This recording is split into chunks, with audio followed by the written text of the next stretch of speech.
Hi guys, and welcome to my channel. So let's get started. First thing we're gonna do is gonna be to lay in a really dark and rich warm mixture of black and cadmium red for our background.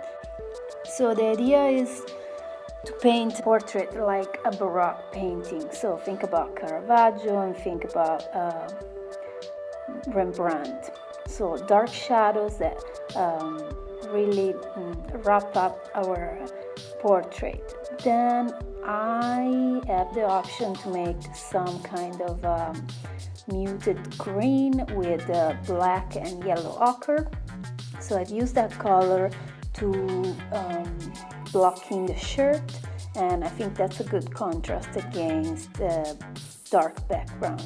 The second priority in this painting was to showcase that my dad was under the sunlight, and this was creating really strong shadows that are more or less going to be the same tone of the background, and I really like that because I feel like it describes really well my dad's personality, which is very strong and very defined. You can see that I've used the green and the muted green color to define also the area of the jaw, because we have quite a lot of reflected light coming up from the shirt because the sunlight is so strong, and I also wanted to make sure that the passage between light and shadows very saturated, and the palette that we're using is exactly the Zorn Palette.